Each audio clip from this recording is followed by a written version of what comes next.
My name is Rachel Mordecai, and I'm reading excerpts from pages 88 to 97. Maps. Arilla is a traveler's account of a pilgrimage. Ibn Jubair, the foremost practitioner of the form, traveled to Mecca, then through Mesopotamia, Syria, and Sicily, arriving in Granada in 1185. His Rilla, written in diary form, contained 27 chapters, one for each month of his journey. It also contained praises to God. In 1050, an earlier traveler to Mecca, Nazare Khosrau, also wrote a diary of his travels, the Book of Travels. In it, he tells of a figure appearing to him in his sleep, a figure who advised him to seek wisdom. When he asked where wisdom lay, the figure pointed toward Mecca. I am on my way to Johannesburg. It is my first flight to the continent. I will fly over the door of no return. I will not go there, but I will feel it somehow.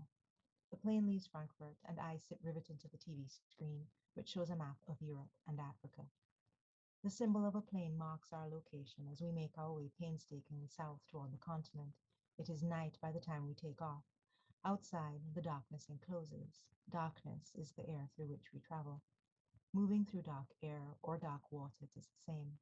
I cannot help thinking, I at least know where I am going. I am going willingly. This electronic map on the TV screen of the plane is not unlike those early maps, which my ancestors probably never saw themselves. They traveled without maps. Perhaps the outline is more accurate, but still only a few cities are filled in, this time for convenience. There is Frankfurt, there Johannesburg, and there Cape Town. There are no places in between, no signs for the physical geography, just an outline. It is as simple as those first maps. It is also a composite of all maps. Its itinerary is all that matters. The time, the kilometers, appear on the screen, well refined now. Why is all geography irony?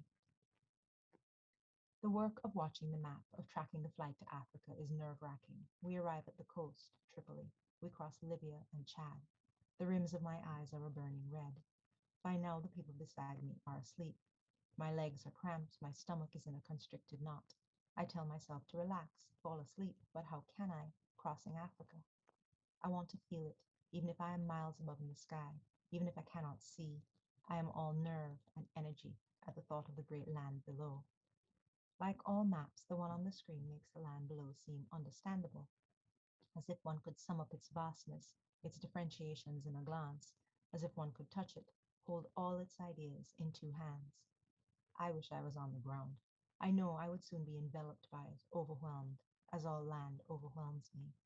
The patience and breadth, even islands, overwhelm. The door of no return is on my mind. I am crossing the place which holds it, the place which holds the before of history. It is a return, but aptly it is in the air, and it is a glancing pass at the door of no return. The door is not on this map. The door is on my retina. I don't want to suggest that my thoughts are typical of the Black diaspora, only that they proceed from the experience.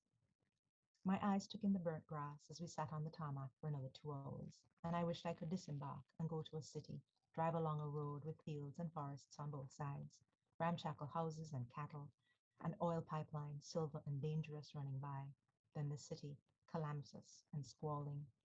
There in that city, or perhaps along the road, the ubiquitous store of no return would appear. This opening, which I had hoped to observe, remained compelling, though concealed. But why so compelling? Perhaps it is the holy grail of the diaspora. It is the sight of pain, which will turn into the sight of pleasure, transform us into full being through its immutable knowledge, transform us into being. Transform us into being. That one door transformed us into bodies emptied of being, bodies emptied of self-interpretation, into which new interpretations could be placed. Phantasm, chimera, vision, Ellison's invisibility. Spook is a derogatory description, but it speaks to the psychological arrangements of the describer entering the sign, entering and occupying the sign. I am, we are in the diaspora, bodies occupied, emptied and occupied. If we return to the door, it is to retrieve what was left, to look at it, even if it is an old sack, threadbare with time, empty itself of meaning. I had never made up my mind to visit Africa. I had somehow felt the beckoning of the door of no return, but was prepared to imagine it and never arrive. I have yet to see the door. Cartography is a description, not journey. The door, of course, is not on the continent, but in the mind, not a physical place, though it is, but a space in the imagination.